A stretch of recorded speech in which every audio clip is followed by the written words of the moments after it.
si consideramos que el porno mainstream mayoritariamente es masculino, hecho por hombres y para hombres, ¿qué sería un porno para mujeres?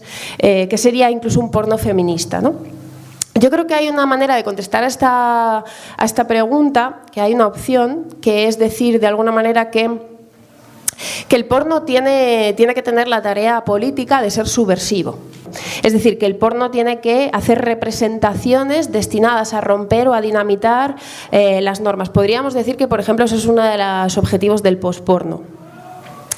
Si entendemos esta función política, podríamos decir, del porno como eso que tiene que representar lo otro, es decir, lo que ha quedado excluido, lo que nunca se representa porque es marginal, lo que está fuera, pues por ejemplo podríamos entender que el porno es subversivo en la medida en la que trae a la representación pues a minorías sexuales, es un porno trans o un porno de intersexuales, un porno transgénero, un porno de, también se ha escrito últimamente, un porno para cuerpos deformes, un porno para cuerpos con discapacidades, antinormativo y por tanto feminista. Y podríamos reconciliarnos con el porno por esta vía, ¿no?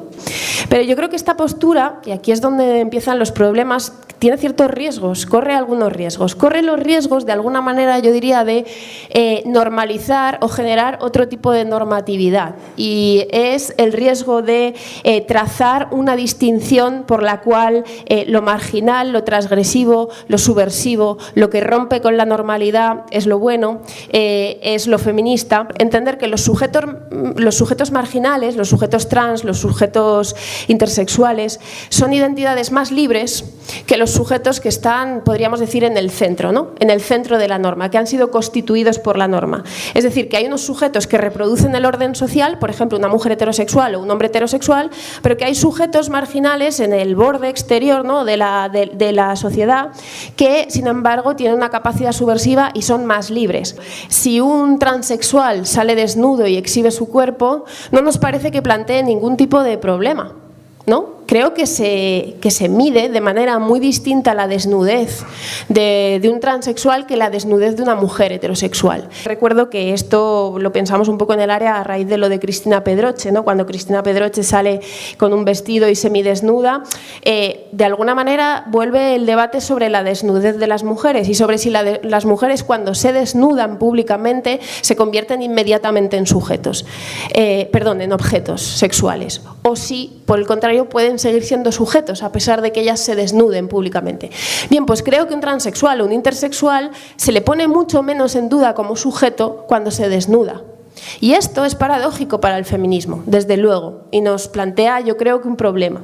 Porque Butler dice que los sujetos marginales, por ejemplo, un trans, una identidad trans, está fuera de la norma, pero ojo, no está fuera del poder.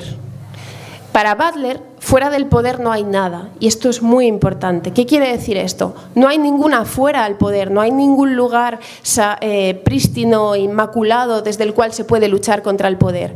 Quienes viven fuera de la normatividad sexual no están al margen de las reglas del poder, ni de las reglas sociales, ni de las normas sociales, ni siquiera del patriarcado.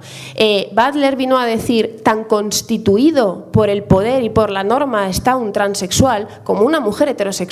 Ahora bien, un transexual ha quedado constituido de una manera por la cual se le niega su placer, se le niega la satisfacción de sus deseos. Es decir, ha quedado constituido de una manera que se le expulsa. Ahora bien, un transexual no decide su identidad y no decide su deseo. No lo decide nadie, porque el deseo no se decide, porque la identidad no se decide, porque todos los sujetos están igual de producidos por el poder, son igual de efectos de una norma que les antecede y que les ha construido desde fuera. Creer que un sujeto marginal es más libre como sujeto que un sujeto central es simplemente no entender el problema del que el poder lo constituye todo, ¿no? Y es súper importante entender esto, porque el concepto de libertad cambia completamente, o el concepto de emancipación cambia completamente. Entonces, ¿cuál es la tarea política? Pues Butler vino a decir, la teoría política no creo que sea que los sujetos centrales, por ejemplo las mujeres heterosexuales, se deconstruyan a sí mismas y de alguna manera tengan que replantear sus deseos porque están mal hechos. La tarea política no es la deconstrucción de nuestras identidades. Un transexual no reclama poder deconstruirse. Un transexual reclama una sociedad en la cual lo que él quiere, sus deseos, vestirse como quiere, desear lo que quiere, pueda satisfacerse, que se le deje de volver imposible, que se le deje de hacer un sujeto que no puede existir. Quiere una sociedad en la que pueda realizar sus deseos. Una sociedad en la cual todos los sujetos, y no solo unos, puedan satisfacer sus deseos. Todos nosotros y nosotras tenemos que ser capaces de llevar a cabo nuestras fantasías y nuestros deseos. Pero claro, también los sujetos del centro, también los sujetos centrales, también las mujeres heterosexuales. Sería paradójico un feminismo que hiciera sentirse culpables a las mujeres de lo que desean. Sería enormemente paradójico. Sería paradójico que además un feminismo que no se hiciera cargo del problema de que obviamente muchos de los deseos de las mujeres son resultado, efectivamente lo decía Beatriz, de mecanismos de dominación. Son resultados del patriarcado.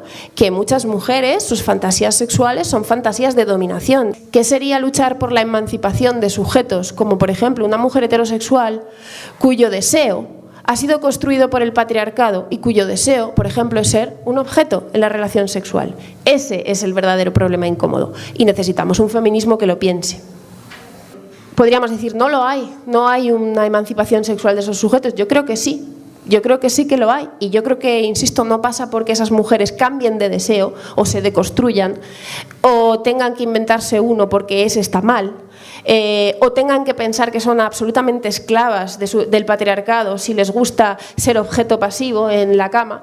Y por tanto creo que no pasa por negar el deseo de la mujer, sino de afirmarlo y de profundizar en él y de conocerlo. Y creo que perfectamente se puede ser una mujer a la que le gusta ser un objeto sexual y ser un sujeto en el mundo real, y ser un sujeto político, y ser un sujeto que habla, y ser un sujeto que decide sobre su vida.